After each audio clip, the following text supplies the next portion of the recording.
एक बार महात्मा बुद्ध किसी गांव में प्रवचन दे रहे थे। वे अपनी बात को समाप्त करते हुए बोले, मानव के दुख का कारण स्वयं को किसी से बांधना। जहाँ भी मोह होता है, बंधन होता है, वहाँ दुख स्वयं ही उत्पन्न हो जाता है। अतः अपने बंधनों को जाने और उनसे बाहर निकलने का प्रयास करें। इसके बाद उन्होंने सभी को आशीर्वाद दिया और फिर अपने आश्रम को लौट गए। अगले दिन उनमें से एक व्यक्ति मिलने आया। वह बुद्ध को दंडवत करता हुआ बोला, महात्मन, मैंने कल आपका उपदेश सुना। आपकी बातें मेरे हृदय में उतर गई। मैंने अपने बंधनों को तोड़ दिया है, सारी मोह माया का त्याग कर दिया। अब मैं आपकी शरण में आना चाहता हूँ। उस व्यक्ति की बात सुनकर बुद्ध मुस्कुराए और धीरे से बोले, मुझे विस्तार से बताओ वत्स, तुमने कौन कौन से बंधन तोड़े और किसका मुंह त्याग दिया है? वह व्यक्ति बोला, मेरे घर पर मेरे बूढ़े माता पिता और पत्नी है। मेरा एक छोटा बच्चा भी है। मेरी पत्नी बहुत बीमार रहती है। उसके कष्ट देखकर मैं अक्सर यह सोचता हूँ कि वह मर जाए तो उसके कष्ट दूर हो जाएं। उसकी वजह से मैं बहुत दुखी रहता हूँ। लेकिन कल जब मैंने आपका उपदेश सुना तो मेरी समझ में आ गया कि मेरे परिवार से बंधन ही मेरे दुखों का कारण है। अगर मैं इसके चक्कर में पड़ा रहूँगा तो कभी भी सत्य को नहीं जान सकूँगा। इसलिए मैंने अपने घर को त्याग कर आपके पास आया हूँ। बुद्ध ने पूछा, क्या तुम सचमुच सभी बंधनों से मुक्त हो गए हो? देख लो, कहीं कोई बंधन तुम्हारे पीछे रह तो नहीं गया? वह व्यक्ति बोला, नहीं प्रभु, मैंने अपने जीवन की सारी चीज़ों को पीछे छोड़ाया है और अब आगे बढ़ना चाहता हूँ। बुद्ध ने कहा, अगर ऐसी बात है तो फिर ठीक है, आज तुम यहीं आश्रम में रुको। कल मैं तुम्हें बताऊंगा कि तुम्हें क्या करना है। बुद्ध ने अपने एक शिष्य की ओर इशारा किया। शिष्य ने उसे आश्रम के अतिथि कक्ष में पहुंचा दिया। वह व्यक्ति उत्सुकता पूर्वक आश्रम की गतिविधियों को देखता रहा। उन्हें देखकर वह बहुत प्रसन्न हुआ और अपने सौभाग्य पर इतराता रहा। अगले दिन बुद्ध ने उस व्यक्ति को एक कार्य सौंपते हुए कहा, तुम्हें पूर्व दिशा की ओर जाना है। वहाँ पर तुम्हें एक गांव मिलेगा। गांव के बाहर ही एक साधिका का घर है। वह तुम्हें कोई वस्तु देगी, उसे लेकर तुम्हें वापस मेरे पास आना है। वह व्यक्ति पूर्व दिशा की ओर चल पड़ा। गर्मी का मौसम था। कुछ ही देर में वह पसीने से तरबतर हो गया। उसे प्यास नहीं सताने लगी। वह सोचने लगा कि अगर इस समय मैं अपने घर पर होता तो इस गर्मी में पसीना नहीं बहाना पड़ता। कुछ दूर और चलने पर उसे भूख भी सताने लगी, पर वह एक सुनसान और बंजर रास्ता था। आसपास न तो कोई पेड़ था, न ही पोखर तालाब। वह फिर सोचने लगा कि अगर मैं इस समय अपने घर पर होता तो अपनी पत्नी के हाथ से का बना स्वादिष्ट भोजन कर रहा होता। पता नहीं क्यों बुद्ध ने मुझे इस गर्मी में इतनी दूर भेज दिया। काफ़ी देर तक चलने के बाद वह व्यक्ति गांव में जा पहुंचा। गांव के बाहर ही एक घर बना हुआ था। उस दरवाजे के पास पहुंचकर उसे धीरे से खटखटाया। दरवाजे को एक साधिका ने खोला। उसके चेहरे पर एक अद्भुत तेज था। वह व्यक्ति उसे देखकर मंत्रमुग्ध हो गया। साधिका ने उसे अभिवादन करते हुए कहा, मैं जानती हूँ कि तुम्हें बुद्ध ने भेजा है, आप अंदर आइए। वह व्यक्ति घर के अंदर चला जाता है। साधिका कहने पर उसने पानी से हाथ मुंह धोया और एक चटाई पर बैठ गया। साधिका ने उसके सामने भोजन की थाली रख दी। वह जल्दी जल्दी भोजन करने लगा।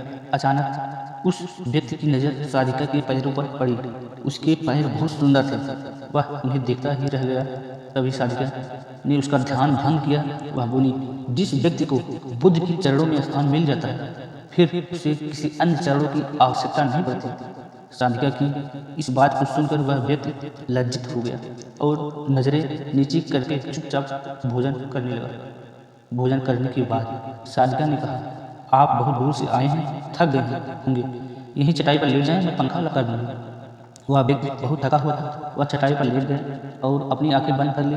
साधिका ने उसे पंखा करने लगी, पर लेटने के बाद फिर उस व्यक्ति को चैन नहीं आया।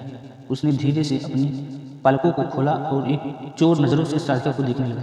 वह सोचने लगा, यह स्त्री कितनी सुंदर है, इसकी वाणी कितनी मोहक है। अगर यह मेरी पत्नी होती तो मेरा जीवन स्वर्ग बन जाता। साधिका इसके मन की बात को समझ गई। वह बोली, शरीर में कुछ नहीं रखा है, यह केवल मांस, मज्जा और अस्थियों का जोड़ है। जो व्यक्ति इसके आकर्षण से मुक्त हो जाता है वही सत्य को प्राप्त कर पाता है। यह सुनकर वह व्यक्ति घबरा गया। वह चटाई से उठ बैठा और बोला, अब मुझे बुद्ध के पास जाना चाहिए। कृपया आप मुझे वह सामान दे दें जिसके लिए बुद्ध ने कहा था। साधिका ने मुस्कुराकर जवाब दिया, बुद्ध ने आपको जिस कार्य के लिए भेजा था वह पूर्ण हो चुका है। साधिका की यह बात सुनकर व्यक्ति को समझ में नहीं आई। वह दरवाजे की ओर बढ़ा चला और दरवाजे के पास पहुंचकर वह एक क्षण के लिए रुका और पलटकर बोला, क्या आप अंतर्यामी हैं? आपने मेरे मन की बात कैसे समझी? वह स्त्री मुस्कुराते हुए बोली, बुद्ध की कृपा से मैं मोह माया से ऊपर उठ चुकी हूँ, इसलिए भावनाओं से निर्लिप्त हूँ और किसी के चेहरे को देखकर उसके मन में उठने वाले विचारों को समझ लेती हूँ। उसकी बातें सुनकर वह व्यक्ति एक बार पुनः लज्जित हुआ और सोचने लगा कि जिस स्त्री ने सच्चे मन से मेरा सत्कार किया, मैं उसके बारे में क्या क्या सोचता रहा। उसके बाद वह बुद्ध के आश्रम की ओर लौट पड़ा। आश्रम में पहुंचकर वह व्यक्ति बुद्ध के चरणों में गिर पड़ा और बोला, महात्मा, मुझे क्षमा कर दें, मैं बड़ा पापी हूँ। उसके बाद सुनकर बुद्ध मुस्कुराए और बोले, मैंने तुम्हें साधिका के पास इसलिए भेजा था ताकि तुम अपने आप को देख सको। अब मुझे बताओ, क्या तुम सचमुच मोह और बंधन के त्याग कर चुके हो? वह व्यक्ति कुछ नहीं बोला। वह नजरों नीचे किए चुपचाप खड़ा रहा। बुद्ध ने कहा, बाहरी बंधन और मोह को त्यागने से हम बंधन मुक्त नहीं होते। दरअसल बंधन और मोह हमारे भीतर होता है। तुमने परिवार को छोड़ दिया और सोचा कि मैं बंधन मुक्त हो गया, लेकिन जैसे ही तुम्हें अवसर मिला तुम्हारे भीतर का मोह जाग उठा और इसी वजह से आज तुम अपने अपने आप को पापी समझ रहे हो। मुझे क्षमा कर दें प्रभु। उस व्यक्ति ने अपने हाथ जोड़ दिए। फिर वह व्यक्ति धीरे से बोला, आप सही कह रहे हैं, मैं केवल अपनी पत्नी से पीछा छुड़ाना चाहता था। वह बहुत बीमार रहती है, 1 वर्ष से हमारे बीच का संबंध भी नहीं बन पाया। मैं कुछ ज़्यादा कमाता भी नहीं, इसलिए मैं अपने परिवार के दायित्व का निर्वहन ठीक ढंग से नहीं कर पा रहा। शायद इसलिए मैं अपने परिवार से पीछा छुड़ाना चाहता था, पर अब मैं समझ गया हूँ, मेरा परिवार ही मेरा सत्य है और उसके दायित्व का निर्वहन ही असली कर्म है। बुद्ध बोले, मैं जो कुछ भी कहता हूँ वह अपने अनुभव के आधार पर कहता हूँ। लोग मेरी बातों को सुनते तो हैं, पर वो अपने स्वार्थ के अनुसार ही उसका अर्थ ग्रहण करते हैं। इसलिए मोह, माया, कामना, इच्छा, वासना, क्रोध को लोग बाहर की ओर खोजते हैं, जबकि यह हमारे भीतर ही है। हम दूसरों को देखकर तरह तरह की कामना करने लगते हैं। कामना की इच्छा जन्म लेती है, इच्छा से वासना पैदा होती है और वासना की पूर्ति न होने पर क्रोध उत्पन्न होता है। यह सब एक दूसरे से जुड़े हुए हैं। क्रोध के लिए हम सदैव दूसरों को जिम्मेदार ठहराते हैं, जबकि क्रोध का स्रोत हमारे भीतर अपने आप से पीछा छुड़ाना चाहता है। तुम चाहोगे तो क्रोध आएगा, तुम चाहोगे तो क्रोध नहीं आएगा। इसी बंधन से बाहर नहीं होते, हमारे मन में होते हैं। मन से ही हम किसी के से बंधे होते हैं और मन के कारण ही हम दुख पाते हैं। लेकिन जो व्यक्ति इन बातों की गहराई तक पहुंच जाता है वह दुखों से हमेशा के लिए मुक्त हो जाता है।